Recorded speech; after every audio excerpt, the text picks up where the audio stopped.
Thanks for joining us again tonight at I guess we call it the Fireplace Bible, since I'm always here at the fireplace. And I hope you're warm and comfortable and the Lord is blessing you and your family. We're on this journey now with Abraham, the father of our faith, the man that God actually picked out in all the world in order for him to demonstrate that we can walk in faithfulness, that we can walk in the ways of God, following the instructions of God to have a wonderful life here as well as eternal life. Everything that Abraham did is basically pointing right at Jesus Christ. And when he comes out of Haran, it's Sarah with Lot, his nephew, and he comes into the promised land that God had promised him. Remember, he left Haran, which is in the southern part of Turkey these days. He came all the way from Iraq, went about 500 miles up to Haran. There he stayed 5 years, and now he's left there and he's coming into the promised land. And God told him when he left Haran, he said, "Get thee out, and I will bless thee, and I will bless them that bless you, and curse you that curse you." And so here Abraham steps out in faith, folks. And he walks on this journey with him, his family, and the servants that are with him. And they come to God's land, to the promised land. And the first place they come to is a place called Shechem. Now Shechem means shoulder because it's kind of built on a slope, so to say, where Abraham came. And there the Lord promised him. He said, "Abraham, I am going to give you this land to your seed." Now think about that promise. Here Abraham is 75 years old when he leaves Haran. His wife is 65. And they traveled all this distance down into the promised land. And the Lord comes to him and basically says, "I'm going to give this land to your seed." Well, he's childless. He's past the age of bearing children. And here, yet, it's the faith of Abraham that he continues to believe God and he keeps on going.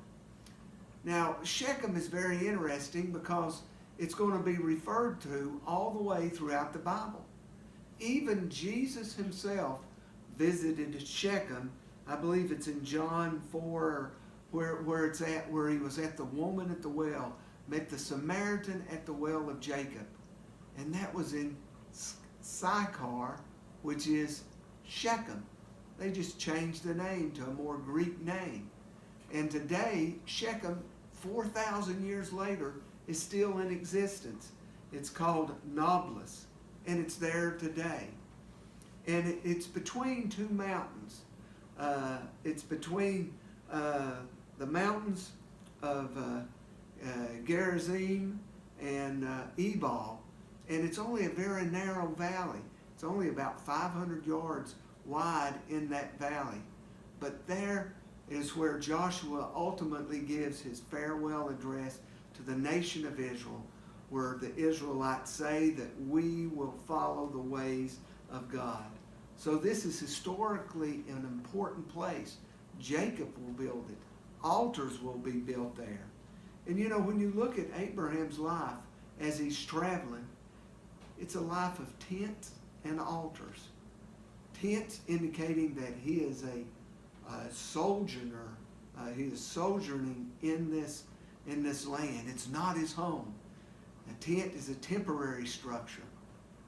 But he builds an altar, which is a connection with his eternal home, with God and with Christ.